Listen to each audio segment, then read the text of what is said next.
আমরা ক্লাসে সমানুপাত আর ঐকিক নিয়মের সাহায্যে অঙ্ক করা শিখব। সমানুপাত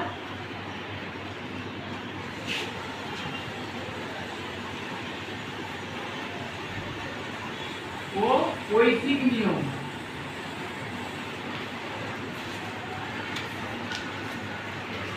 এখন সমানুপাত বিষয়টা কি একটু বলে রাখি।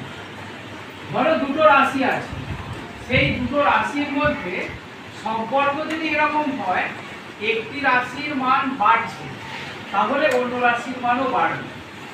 আবার ঠিক উল্টোটা যদি হয় একটি রাশির মান কমছে সাথে দ্বিতীয় রাশিটার মান যদি কমতে থাকে তাহলে তাকে আমরা বলি সমানুপাত।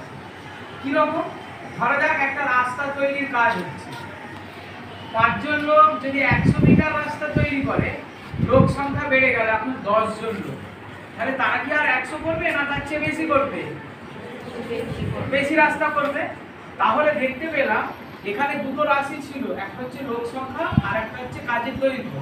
তাহলে লোক সংখ্যা 5 থেকে যদি 10 হয়ে গেল, কাজের পরিমাণ 100 মিটার থেকে যা অঙ্ক কষে বেরোবে মানে 100 মিটারের চাইতে বেশি হবে। তাহলে এটা হলো সমানুপাত। আবার ঠিক উল্টোটাও বলতে পারতাম যে 10 জন লোক কাজ করছিল, 100 মিটার রাস্তা করেছে, তাহলে যদি ওটা 5 জনে করতো তাহলে কি আর 100 মিটার হতো? হতো না। তাহলে সঙ্গে সঙ্গে কি হয়ে যেত? কাজের পরিমাণটা কমে যেত। তাহলে এই ধরনের অনুপাতকে আমরা বলি সমানুপাত। এবার দেখো এই সমানুপাতকে আমরা কাজে লাগিয়ে একটা ঐকিক নিয়মের সাহায্যে অঙ্ক করব। কি অঙ্ক? লেখা আছে যে সমান গতি 6 ঘন্টা 12 মিনিটে 217 কিলোমিটার পথ যায়। ভালো করে দেখো, সময়টা আছে 6 ঘন্টা 12 মিনিট। তাহলে আমরা সময়টাকে আগে কি করে নেব? ঘন্টায় প্রকাশ করে নেব অথবা মিনিটে, একটা এককে পরিণত করে নেব। তাহলে 6 ঘন্টা 12 মিনিট কতটা যাচ্ছে? 217 কিলোমিটার। এবার বলেছে তাহলে 273 কিলোমিটার যেতে ওই ট্যাক্সি কত সময় লাগবে? তাহলে এখানে দুটো রাশিমালা আছে, একটা রাশিমালা হচ্ছে সময় মানে আমি কতটা সময় নিচ্ছি, আর দ্বিতীয় রাশিটা হচ্ছে দূরত্ব, কত পথ অতিক্রম করছে। এখন এর ক্ষেত্রে কি ধরনের সম্পর্ক হবে? সময় যদি বেশি হয় মানে আমি অনেক সময় যদি ট্যাক্সিতে করে যাই তাহলে কি হবে? কম রাস্তা যাবো না বেশি রাস্তা যাবো? তাহলে বেশি রাস্তা যাবো।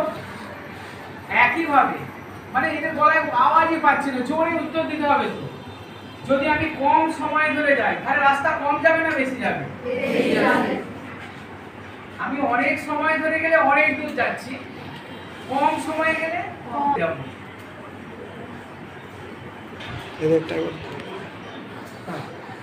তাহলে আমরা কি দেখলাম? এই অঙ্কটায় দুটো রাশি আছে, একটি রাশি আছে সময় আর একটি রাশি আছে দূরত্ব।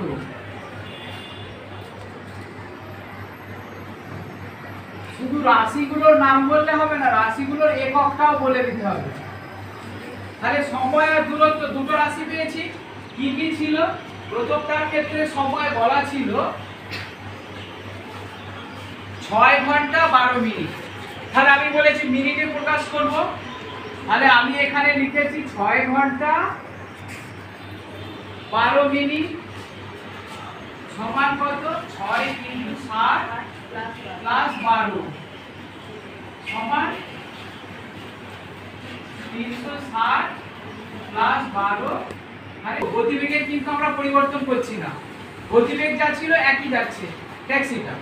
তাহলে সেই একই গতিবেগে এবার আমি দূরত্বটা 273 কিলোমিটার যাব। তাহলে দূরত্ব কি? যে দূরত্বটা লিখে দিয়েছি 273 কিলোমিটার।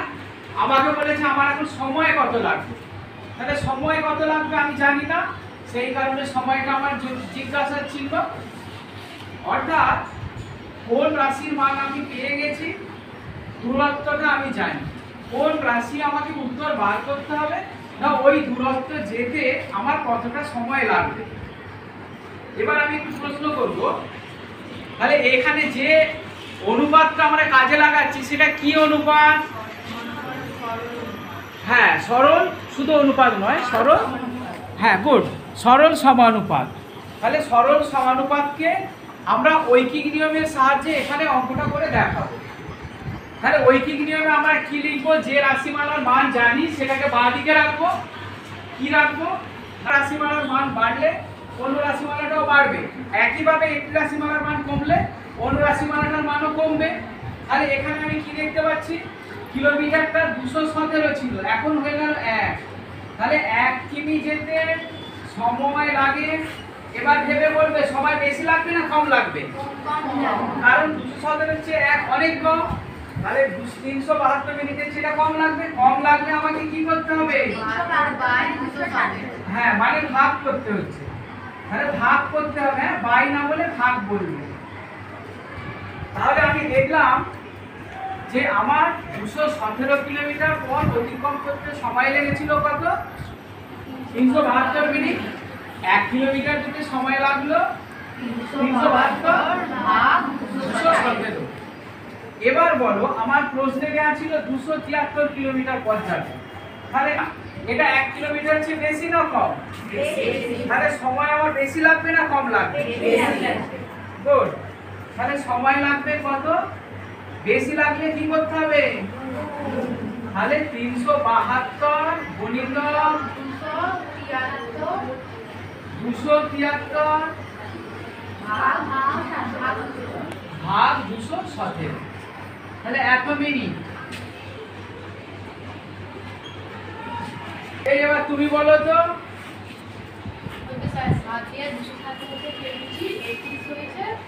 আমরা সমানুপাতের অঙ্ক শিখেছি, তোমরা সকলে শুনলে, সাথে একটা অঙ্ক করলেও। এখন তোমাদের কাছে আমার প্রশ্ন থাকবে, তোমাদের পরিবেশে তোমরা অনেক ঘটনার সঙ্গে পরিচিত হয়েছো, এমন কি ঘটনা দেখেছো যে যেটাকে আমরা সমানুপাত দিয়ে ব্যাখ্যা করবো? মানে আবার তুমি বলো তো দেখি।